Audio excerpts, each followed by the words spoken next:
12 बजे की बुलेटिन की शुरुआत नुहू हिंसा से जुड़ी दो बड़ी खबरों के साथ। पहली खबर, नुहू में आज दंगाइयों के खिलाफ सबसे बड़ा एक्शन हो रहा है। 31 जुलाई को जिस घर से पत्थर चले वहां आज बुलडोजर गरज रहा है। वहीं दूसरी तरफ गुरुग्राम, जहां नुहू की आग फैली, वहीं हिंदू संगठनों की तरफ से महापंचायत का आयोजन किया जा रहा है।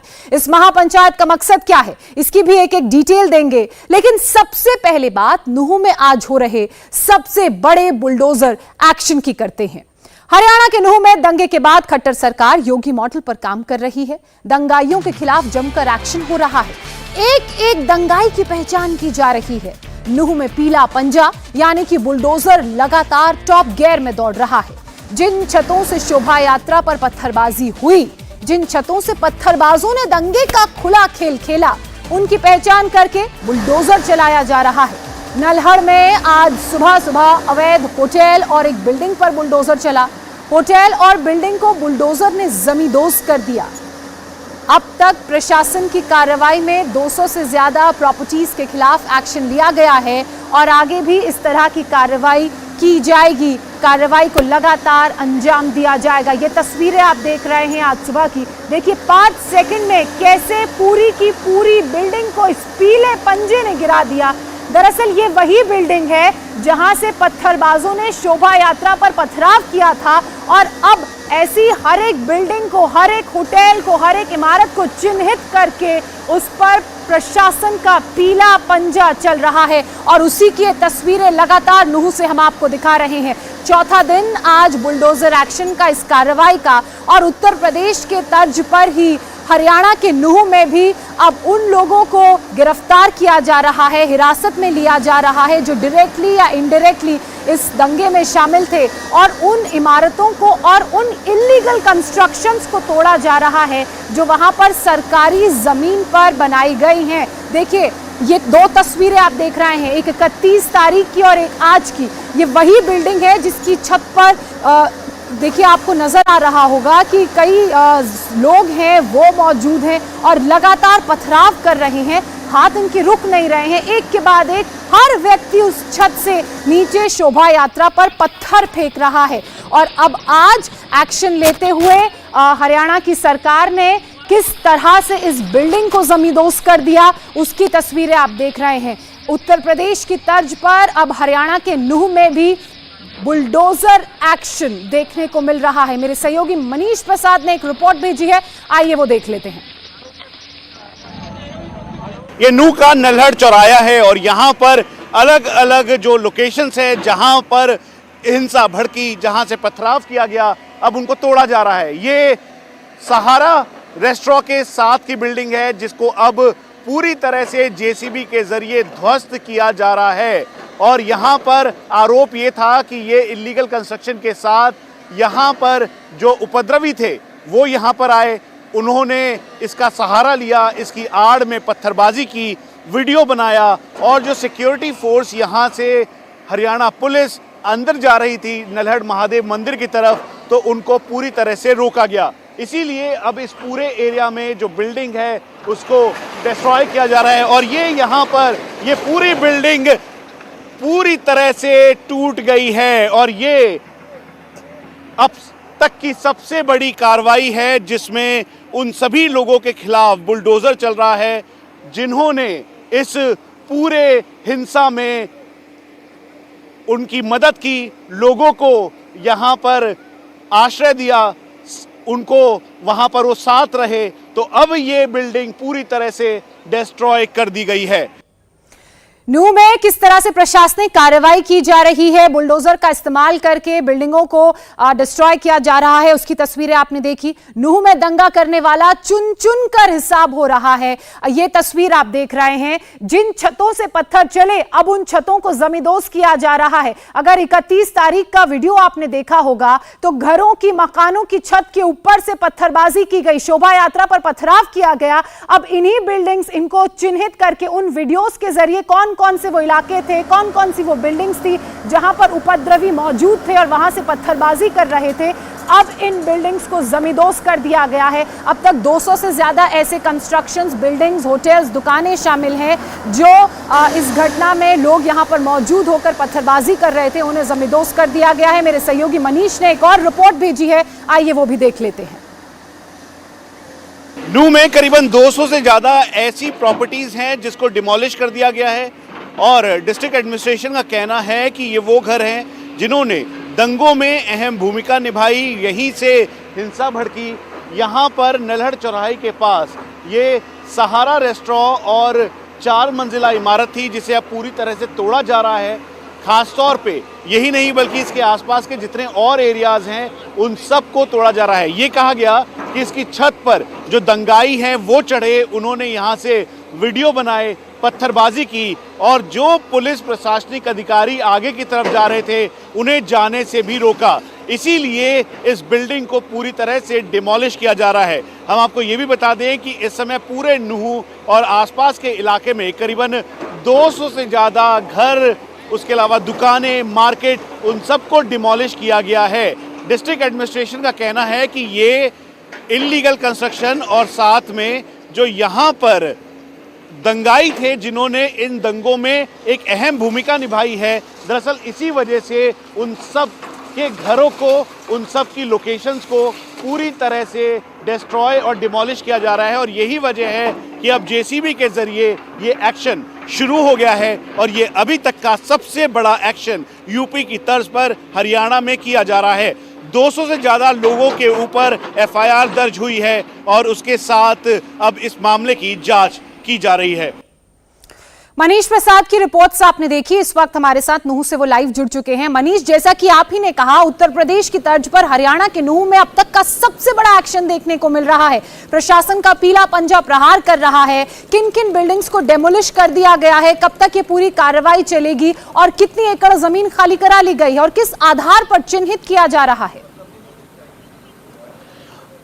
जोशना, करीबन 200 से ज्यादा ऐसे घर, मार्केट और दुकानें हैं जिनको जमींदोज कर दिया गया है।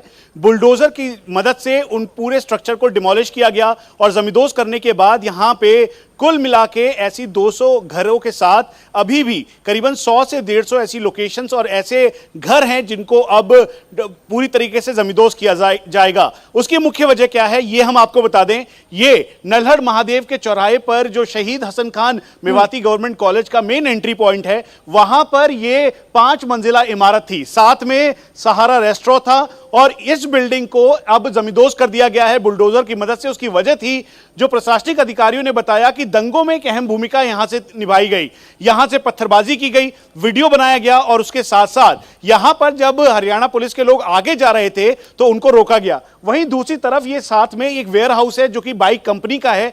यहां से 150 के लगभग बाइकें चोरी हुई हैं और उन बाइक का इस्तेमाल, नंबर प्लेट जो जिसपे नहीं था, उसके अलावा उन बाइकों को रंग कर उसके ऊपर पेंट लगाकर इस्तेमाल किया गया। ये इन्वेस्टिगेशन का मुख्य बिंदु है। वहीं दूसरी तरफ ये शहीद हसन खान कॉलेज का ये मेन एरिया है। ये जो एरिया है यही सीधा नल्हड़ महादेव मंदिर की तरफ जाता है और यहां पर जैसे ही उस दौरान उपद्रवी पहुंचे उन्होंने पत्थरबाजी शुरू की और यहां पर सिक्योरिटी फोर्स और साथ में जो पुलिस कर्मी थे वो जब अंदर जाने लगे तो उनको रोका गया। और यही वजह है कि इस पूरे इलाके में जितने भी इलीगल कंस्ट्रक्शन और वो जगह जहां पर पथराव हुआ उन सबको एक एक कर अब बुलडोज किया जा रहा है, जमींदोज किया जा रहा है। जो हमें जानकारी मिली है अभी भी करीबन 50 से 60 घर ऐसे इस एरिया में हैं जिनको के ऊपर ये कार्रवाई की जाएगी और प्रशासन पिछले कई दिनों से कार्रवाई कर भी रहा है। बहुत शुक्रिया मनीष आपका तमाम अपडेट्स के लिए। आगे भी हम आपसे अपडेट्स लेते रहेंगे। तो एक तरफ जहां प्रशासन का पीला पंजा नूह में चल रहा है तो वहीं बुलडोजर एक्शन पर अब सियासत भी शुरू हो चुकी है। नूह के कांग्रेस विधायक आफताब की बात करें तो उनका यह कहना है कि अतिक्रमण हटाने के नाम पर ज्यादती हो रही है। जो दंगे में शामिल हैं सिर्फ उन पर एक्शन होना चाहिए।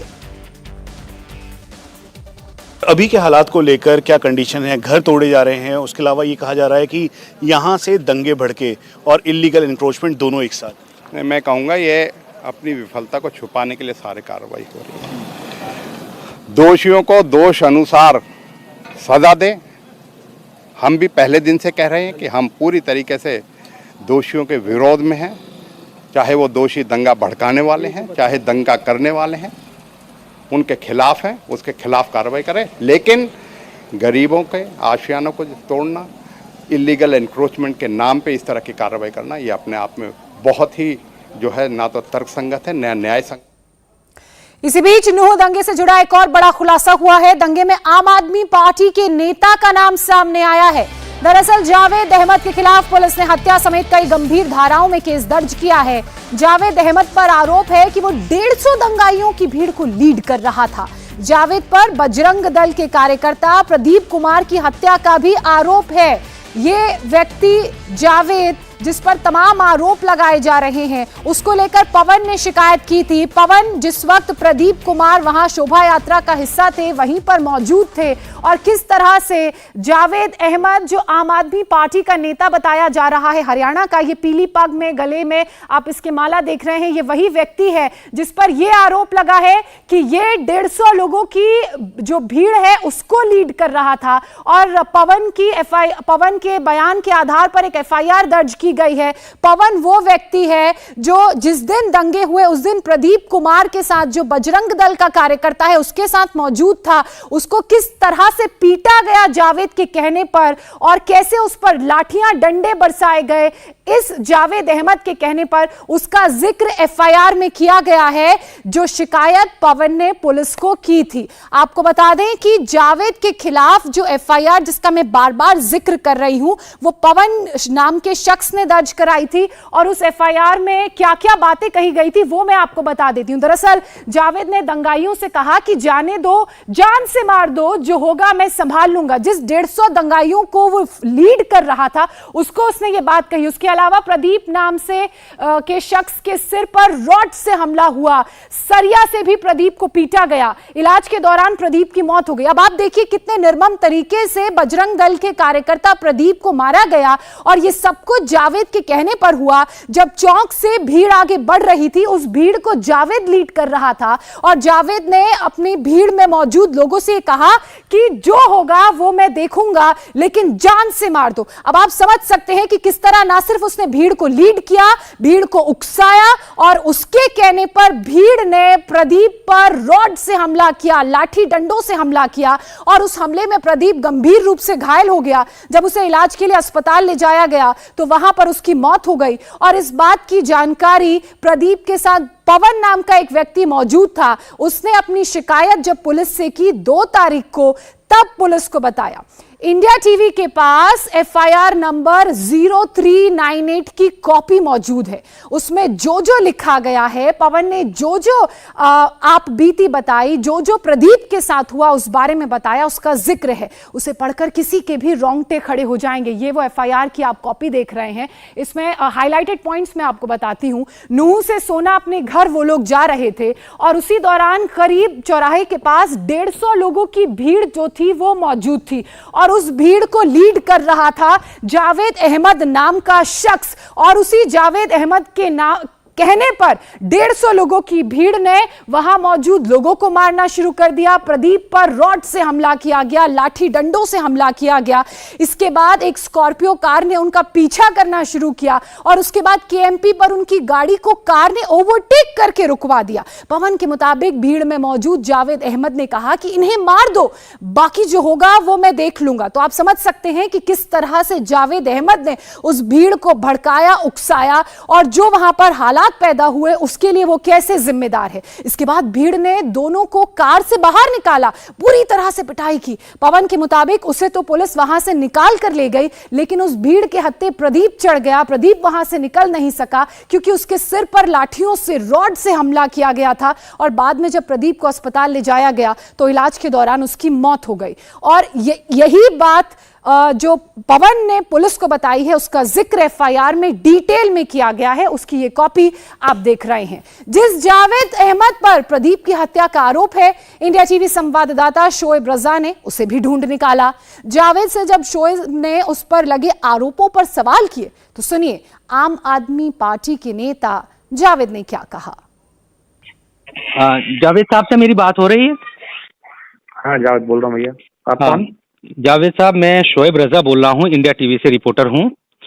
मेरा आपसे एक सवाल है। आपके खिलाफ एफआईआर दर्ज हुई है, आप पर आरोप है, कई धाराओं में दर्ज है मामला। 302 में भी मामला दर्ज हुआ है कि प्रदीप नाम का एक शख्स उसको पीटा गया और आरोप एफआईआर में यह है कि आपने भीड़ को भड़काया और उसके बाद लोगों ने उसको पीटा, बाद में उसकी मौत हो गई। पवन नाम के शख्स ने आपके खिलाफ एफआईआर दर्ज कराई है और वो ये कह रहा है कि वो इसमें चश्मदीद है। ना तो मैं किसी पवन जी को जानता हूँ, पवन भाई कौन है, और जो मैंने अभी एफआईआर देखी भी नहीं है। रही ये कि जो वाक्य बता रहे हैं 10:30 बजे का बता रहे हैं, मैं यहाँ 6 बजे से शहर से बाहर हूँ। मैं तकरीबन यहाँ से 70-80 किलोमीटर दूर हूँ। 31 तारीख को कहाँ थे आप? 31 तारीख की शाम को 6 बजे मैं बाहर था, यहाँ से गया हूँ और मैं लगभग यहाँ से 80 किलोमीटर दूर था किसी रिश्तेदारी में, और वहां से सुबह 7 बजे आया हूँ। चलो एक पॉलिटिकल, ये देखो आरोप प्रत्यारोप का दौर है, जिनका आदमी गया है उनको गुस्सा करना जायज बनता है बेचारों का, और किसी ने भड़का दिया होगा, राजनीतिक आदमी इस चीज का फायदा उठाते हैं, उन्होंने ऐसा लिखवा दिया तो कोई बात नहीं है। जावेद अहमद को आपने सुना, अपने ऊपर लगे तमाम आरोपों से इनकार कर रहे हैं और कह रहे हैं कि ये पॉलिटिकली मोटिवेटेड है। नूह दंगे में आम आदमी पार्टी के जिस नेता का नाम सामने आया उसका बयान हमने आपको सुनाया, उससे बातचीत आपको सुनाई। अब इसके बाद बीजेपी भी अटैकिंग मोड में आ गई है। दिल्ली बीजेपी अध्यक्ष वीरेंद्र सचदेवा ने ट्वीट कर यह कहा है कि दिल्ली में ताहिर हुसैन, हरियाणा में जावेद अहमद, दंगे की जगह अलग अलग है पर पार्टी एक ही है। क्या दंगा करना और मासूमों की हत्या करना ही आम आदमी पार्टी की अलग तरह की राजनीति है? दंगाई और हिंदू विरोधी आम आदमी पार्टी और केजरीवाल का चेहरा एक बार फिर से उजागर हुआ है। तो नूह में लगातार बुलडोजर एक्शन जारी है, तो उधर गुरुग्राम में हिंदू संगठनों की महापंचायत भी जारी है। गुरुग्राम में इमाम साद की हत्या के आरोप में पुलिस ने जिन नाबालिग हिंदू लड़कों को गिरफ्तार किया है, उसे लेकर हिंदू संगठनों ने काफी रोष व्यक्त किया, गुस्सा दिखाया, और इसी के खिलाफ आज गुरुग्राम के सेक्टर 57 में महापंचायत हो रही है। दरअसल नूह में हिंदुओं पर हमले के बाद गुरुग्राम में भी हिंसा भड़क गई थी, जिसके बाद कुछ उपद्रवियों ने एक मस्जिद पर हमला बोल दिया और इस हमले में सीतामढ़ी के रहने वाले इमाम साद की मौत हो गई थी। पुलिस ने इमाम साद की हत्या के आरोप में तिघरा गांव से 4 लड़कों को अरेस्ट किया। ये सभी नाबालिग हैं और इसी बात को लेकर आज हिंदू संगठन महापंचायत कर रहा है और इसी को लेकर विरोध प्रदर्शन भी हो रहा है। नूह दंगे के आरोपियों से पूछताछ में चौंकाने वाला खुलासा हुआ है। दंगे के दौरान कट्टे की जगह रिवॉल्वर और पिस्टल से फायर किया गया। सैकड़ों दंगाइयों ने कई राउंड गोलियां चलाई। दंगे के बाद आरोपियों ने राजस्थान से लेकर उत्तर प्रदेश तक हथियार छिपा दिए। कट्टे की जगह रिवॉल्वर और पिस्टल का इस्तेमाल किया गया, उससे कई राउंड फायर किए गए। सैकड़ों की संख्या में क्योंकि दंगाई वहां पर मौजूद थे, ऐसे में उन्होंने कई राउंड गोलियां चलाई। राजस्थान, उत्तर प्रदेश में भी हथियार छिपाए गए थे, इस बात की भी जानकारी मिली है पूछताछ के दौरान। इसके अलावा अलवर, पलवल, नोएडा ये मेन ठिकाने थे। सजा दिलाने के लिए हथियारों की रिकवरी जरूरी है, ये पुलिस की तरफ से कहा गया है। पुलिस की अलग अलग जो टीमें हैं जिनका गठन किया गया है, वो इस पूरे मामले में जांच में जुटी हुई हैं। इंडिया टीवी हर वक्त हर जगह डाउनलोड करने के लिए सर्च करें India TV news Google play store या ऐप स्टोर पर।